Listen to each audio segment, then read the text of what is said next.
বাবা মা যে মা আমার না একটা জায়গায় গান গাওয়ার অফার এসেছে, কাল সেই বিষয়ে এক ভদ্রলোকের সঙ্গে কথা বলতে যাব।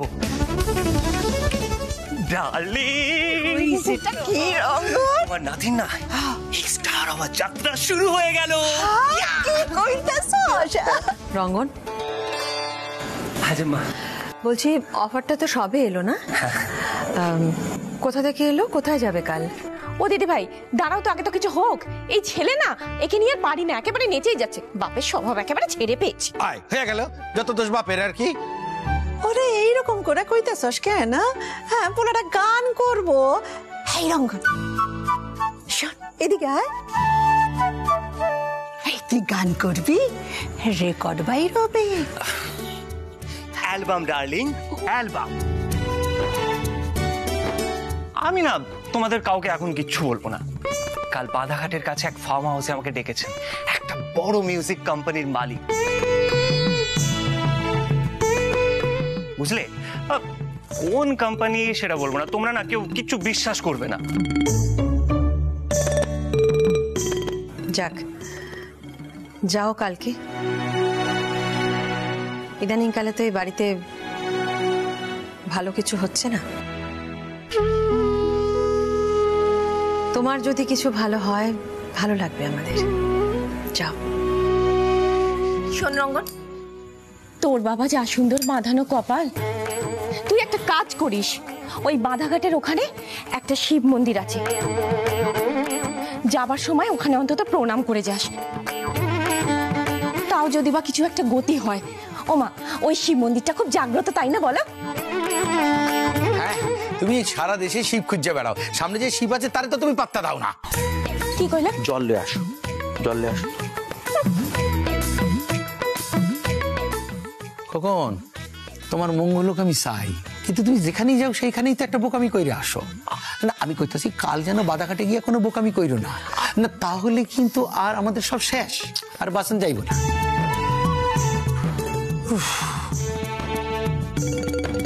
বলে না বোকাটারে বাঁচাই।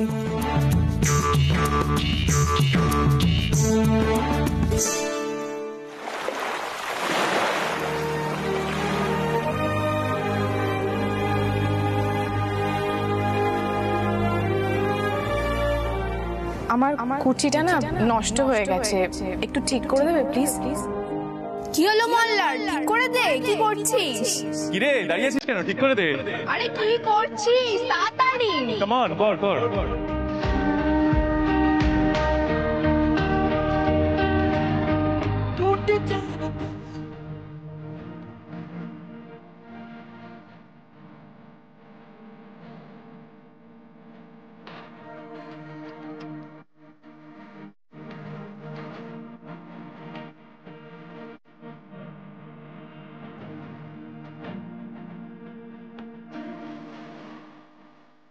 খুব চাপে পড়ে গেছিল আজ বেচারা, খুব চাপ। কারোর সামনে মুখও খুলতে পারলো না, আর আমার উপর রাগটা পুরোপুরি ফলাতেও পারলো না।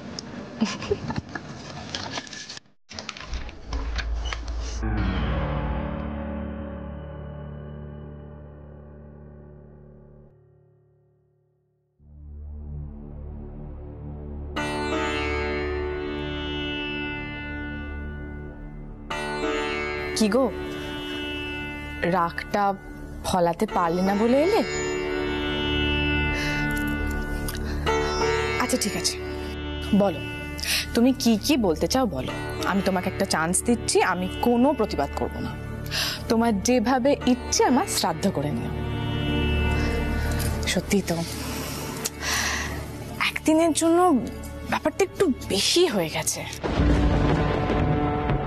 আমার শাড়ির কুচি ধরা, আমার নামে প্রশংসা করা, আমার সেতার তোমার গান, তার উপরে আবার সেটা নিয়ে দাদুর কাছে বকাবকি, আর সেই রাগটা আবার উগরাতে না পারা।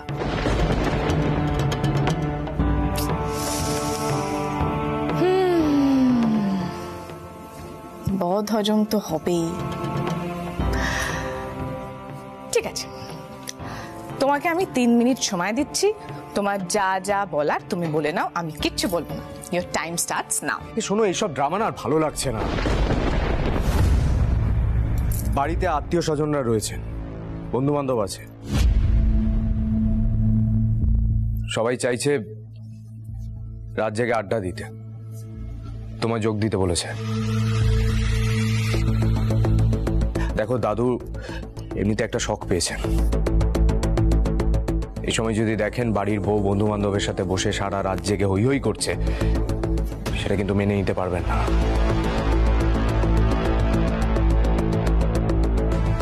ও, তো তুমি সেটা তোমার বন্ধুদেরকে বলে দাও।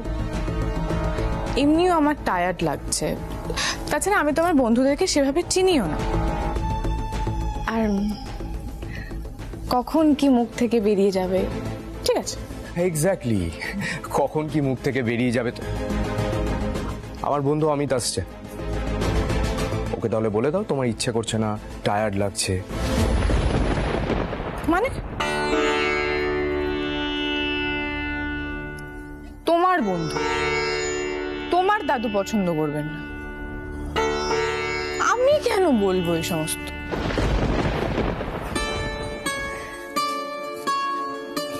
এই দাঁড়াও দাঁড়াও দাঁড়াও দাঁড়াও দাঁড়াও, তুমি নিজের মুখে বলতে পারছো না, কারণ তাহলে তোমার বন্ধুরা তোমাকে জোরাজুরি করবে, আর তুমি তখন কি এক্সকিউজ দেবে, তাই তো? মল্লার বাবু, আজ যে তুমি কার মুখ দেখে উঠেছো, দিনটা তোমার বড্ড খারাপ যাচ্ছে। এই বাজে কথা বন্ধ করবে? মনে রেখো, এই গোটা দিনের জন্য শর্ত দিয়েছিলে তুমি, এখনো দিন শেষ হয়নি। তুমি এখনো ভালো স্ত্রী হবার শর্ত মানতে বাধ্য। আমায় দেখো, আমি কিন্তু এখনো কোনো খারাপ ব্যবহার করিনি তোমার সঙ্গে। ঠিক ঠিক, একদম ঠিক। আচ্ছা, একবার প্লিজ বলো।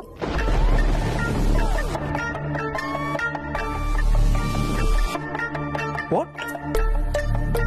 প্লিজ কেন বলবো? ও, এটুকুও করতে পারবে না তুমি? তুমি আমাকে দিয়ে একটা অসৎ কাজ করাচ্ছ, ভাবছি তোমার বন্ধুদের গিয়ে সত্যিটাই বলে দিই। ওনাদেরকে বলি যে দাদু যদি জানতে পারেন যে ওনার বাড়ির বউ রাত জেগে পর পুরুষের সঙ্গে বসে আড্ডা দিয়েছে, উনি খুব রাগ করবেন, ঘরে বন্ধও করে দিতে পারেন। তাছাড়া মল্লারই পারে সেটা করতে। তাই আমি চাইলেও ওদের সঙ্গে বসে আড্ডা দিতে পারবো না। বলে দে এগুলো গিয়ে। ঠিক আছে, প্লিজ আমাকে সাহায্য করবে রঞ্জা, হয়েছে? আপাতত ঠিক আছে। মল্লার, আসবো? এসে গেছে, আয় আয় ভাই। আপনার বন্ধু আমাকে অনেকক্ষণ ধরে জোরাজুরি করছিলেন আপনাদের সঙ্গে আড্ডা দেওয়ার জন্য, কিন্তু আসলে কি বলুন তো, আমার একটু মাইগ্রেনের সমস্যা আছে। ঠিক সময় না খেলে বা না ঘুমোলে আমার মাথা ধরে। প্লিজ কিছু মনে করবেন না, কাল কথা বলি। এমা, ছি ছি, না না, মনে কেন করবো বৌদি? এই মল্লার, তুই তো বলিসনি যে বৌদি মাইগ্রেনের প্রবলেম আছে। আপনি বরং শুয়ে পড়ুন, কাল কথা হবে। Thank you. চল, আমিও যাচ্ছি, চল। শোনো,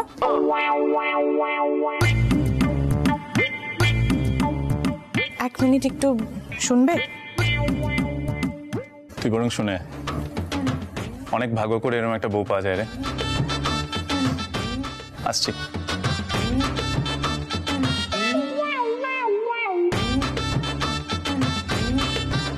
আবার কি বললে না তো? কি থ্যাংক ইউটা, এই যে আমি স্বামীর মুখ রক্ষা করলাম।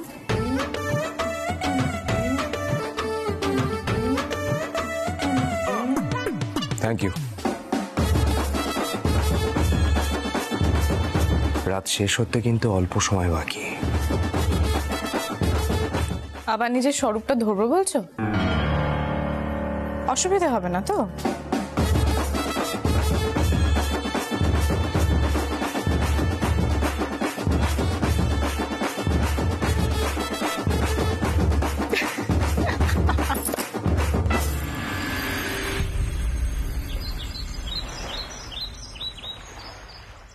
বলি ও পদ্মা, তুই আর মল্লিকা ঠিকঠাক ভাবে বাধাঘাট অব্দি যেতে পারবি তো? ও আমার খুব চিন্তা হচ্ছে, তুই তো এইসব দিকের কিছু চিনিস না ভালো করে। নেহাত আমার হাঁটুটা জ্বালাচ্ছে, তা না তো আমি যেতাম তোদের সাথে। ও পিসি ঠাম্মি, আমি তো পদ্মমাসির সঙ্গে হরিদ্বার ঘুরে এলাম। পদ্মমাসি তুমি বলো, তোমাকে কি সুন্দর আমি মন্দির ঘোরালাম, বলো। হ্যাঁ গো বিজয়াদি, গুরুদেব মল্লিকাকে পেয়ে খুব খুশি। এটা ওটা কত কি করাতেন, আর ও চটপট সব কাজ সেরে ফেলতো। পদ্মদি, আপনি পিসিমার গুরু বোন বলে আপনার সঙ্গে মল্লিকাকে ছাড়ছি, না হলে একা কোথাও আমরা ওকে ছাড়ি না।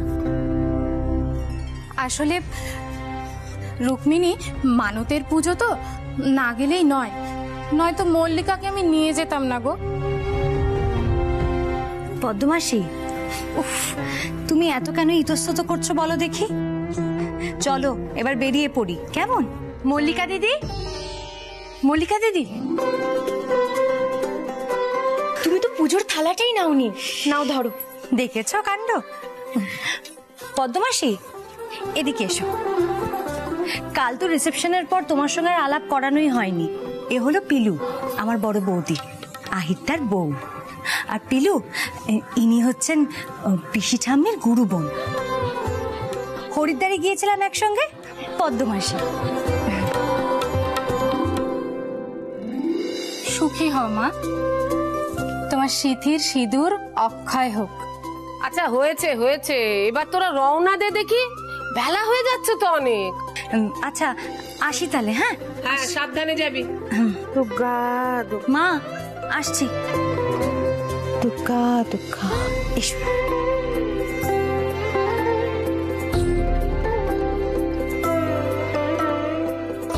কাকিমা, মল্লিকা দিদি কোথায় গেল গো? ওই পদ্ধতির সঙ্গে মানতের পুজো দিতে গেছে বাধাঘাটে। শুনেছি নাকি খুব জাগ্রত মন্দির আছে, জানো? হ্যাঁ, মামুনি বলেছিল। ছোট বউ, আমি ঠাকুর ঘরে যাচ্ছি। শোন ছোট বউ, বাড়ি ভর্তি লোকজন, আত্মীয় স্বজন রয়েছে। তোর বউকে বলিস একটু কাজে হাত লাগাতে, না হলে কিন্তু বদনাম হয়ে যাবে। আর তোর বাপের বাড়ির লোকজনই বা কি ভাববে বল দেখি। সে মেয়ে তো কিছুই শুনবে না আমি জানি, তবু আমার বলার কথা তাই বলে গেলাম। জয় মা, জয়।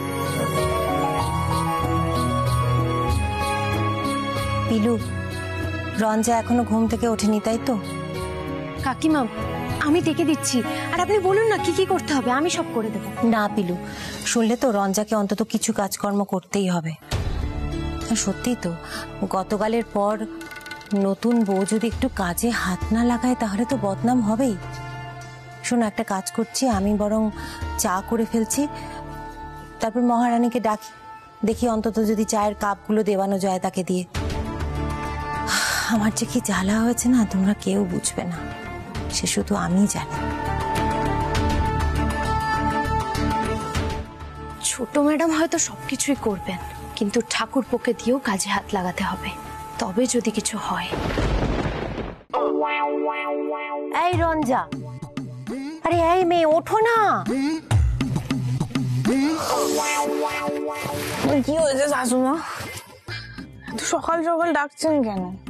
আপনারা তো রেয়াজও করতে দেন না, তো ঘুমোতে তো দিন। ঠিক কথা। দেখো, তুমি এইবারে নতুন বউ, ওঠো, এত বেলা অব্দি ঘুমোতে নেই, ওঠো তো ওঠো। তো কালকে তো সেজে গুজে পোজ দিলাম, আবার কি চান? কাল সকলে দেখলো তুমি এই বাড়ির নতুন বউ, আজ অন্তত সকাল সকাল ওঠো, উঠে মল্লারের বন্ধু বান্ধবদের, আমার বাপের বাড়ির লোকদের চায়ের কাপগুলো হাতে হাতে দাও। শোভন অশোভন বলে তো ব্যাপার আছে রঞ্জা। তা শাশুমা, এটার জন্য তো নতুন শর্ত করতে হবে মল্লার বাবুর সঙ্গে। শর্ত? কিসের শর্ত? দেখুন, গতকাল ভালো বউ হিসেবে অভিনয় করার বদলে মল্লার বাবু ভালো হাজবেন্ড হয়েছিলেন। আজ তো নতুন দিন, নতুন শর্ত, নতুন ভাবে চুক্তি করতে হবে, তাই না? চুক্তি? কিসের চুক্তি? উফ, রঞ্জা, তুমি এই বাড়ির বউ, আমার একমাত্র ছেলের বউ তুমি।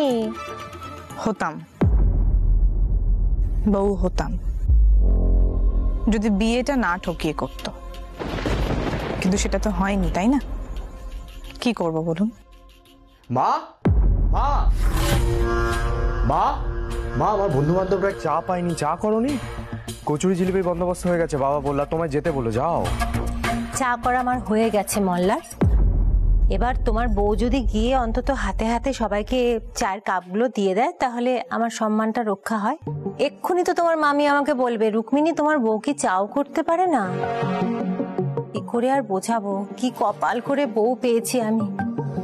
এই দেখো, এখন সব দোষ আমার হয়ে গেল। আচ্ছা, কালকে আমি কন্ডিশনটা মেনেছিলাম কিনা বলো, মেনেছিলাম কিনা বলো। আরে আজ তো আবার নতুন দিন, নতুন করে কন্ট্রাক্ট হবে। আচ্ছা ঠিক আছে, আমি চা দিতে পারি, কিন্তু ট্রেতে করে চায়ের কাপটা মল্লার বাবুকে নিয়ে আসতে হবে।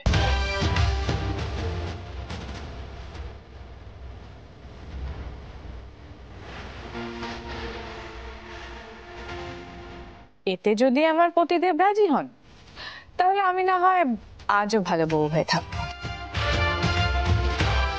কি আরম্ভ করেছো তুমি? কি বলছো?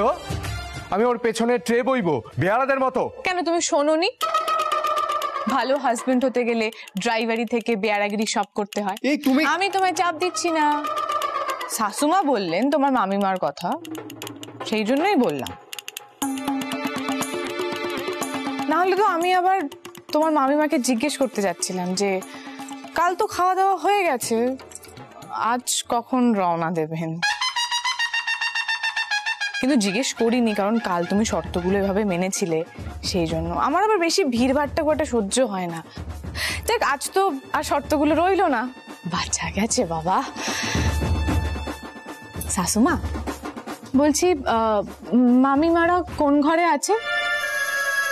মানে গিয়ে জিজ্ঞেস করি যে কতদিনের জন্য এসছেন। এই রঞ্জা শোনো, তোমাকে চা দিতে হবে না, তুমি পাগলামিটা একটু বন্ধ করো, বুঝেছো? দাঁড়াও মা।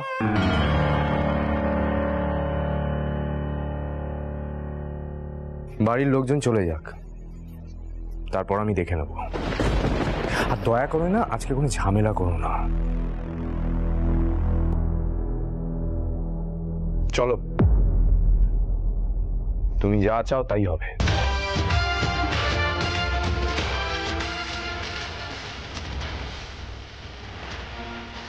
আমার মা তো, আমার মায়ের দিকটা আমাকেই দেখতে হবে। তাও ভালো, অন্তত মায়ের দিকটা তো দেখবে।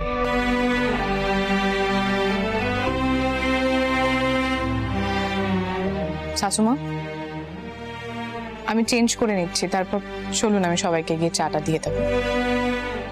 আর তারপর সবাইকে বলবো, আর একটু চা নেবেন?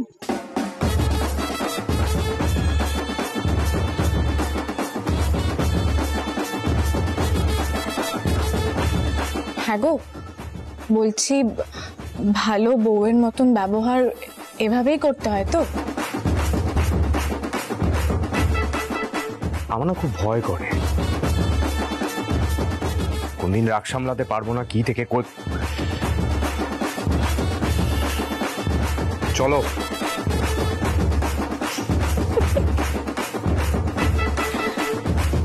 নিশ্চয়ই পতিদেব, আপনি যেমন যেমন বলবেন আমি ঠিক তেমন তেমন করব।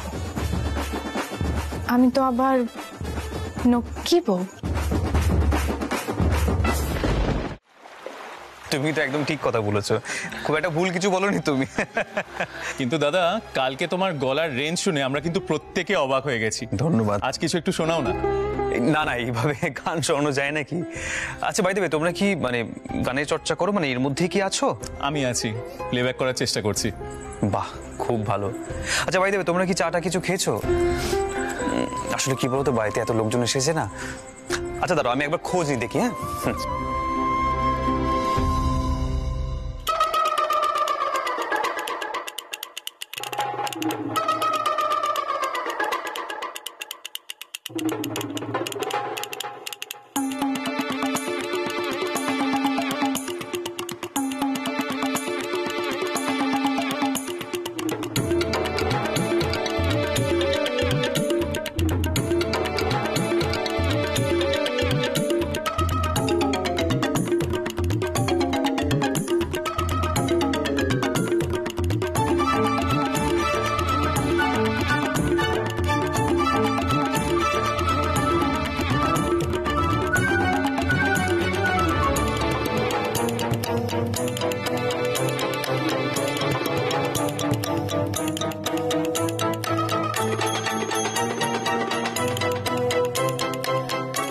বাবা কি পরিবর্তন না?